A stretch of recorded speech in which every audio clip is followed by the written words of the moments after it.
Hi friends, welcome back to our channel housewife Sweety vlogs. మటన్తో చికెన్తో సమానమైన meal maker curry ఎలా చేసుకోవాలో ఈ వీడియోలో క్లియర్గా చూపిస్తానండి.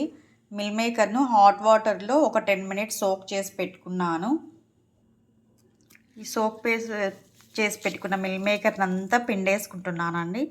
ఇలా పిండేసేసుకొని ఈ వాటర్ అంతా పోయేటట్లు చేసుకొని ఒక ప్లేట్లో వేసుకుంటున్నాను. వీటిని ప్యాన్లో ఆయిల్ పెట్టుకున్నానండి. ఆయిల్ హీట్ అయిన తర్వాత ఇందులో కొద్దిగా చెక్క, లవంగా,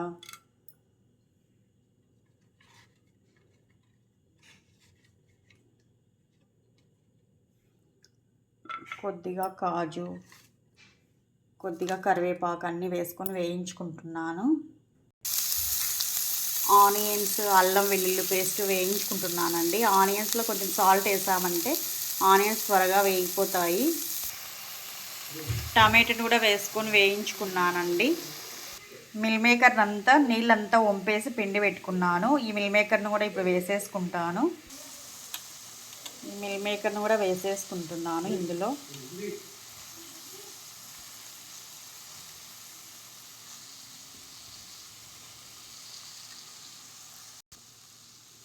ఇందులో కొద్దిగా పసుపు, కొద్దిగా ధనియాల పొడి, కారం పొడి ఇవన్నీ వేసేసుకొని మిక్స్ చేసేసుకుంటున్నానండి. మొత్తం అంతా మిక్స్ చేసుకుంటున్నాను.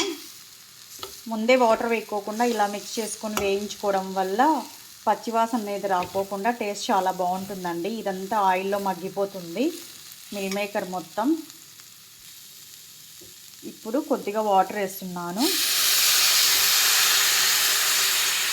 వాటర్ వేసేసి బాయిల్ కానిస్తానండి, ఉడకనిస్తాను కొంచెం. కర్రీ నీట్గా ఉడికిపోయిందండి, పొగలు వస్తూ ఉంది. ఇందులో చివరిగా నేను కాజు, కొబ్బరి పేస్ట్ వేస్తున్నాను.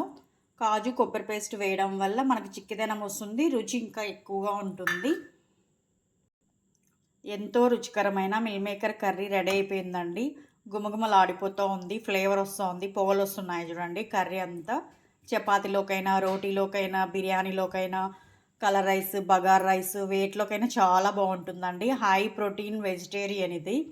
వెజిటేరియన్ వాళ్ళకు కూడా చాలా హెల్త్కి మంచిదండి. కొత్తగా ఎవరైనా నా ఛానల్ చూస్తున్నట్లయితే ప్లీజ్ లైక్స్ అండ్ సపోర్ట్ అండి. మీ సపోర్ట్ వల్లే నేను ఇంతవరకు రీచ్ అయ్యాను.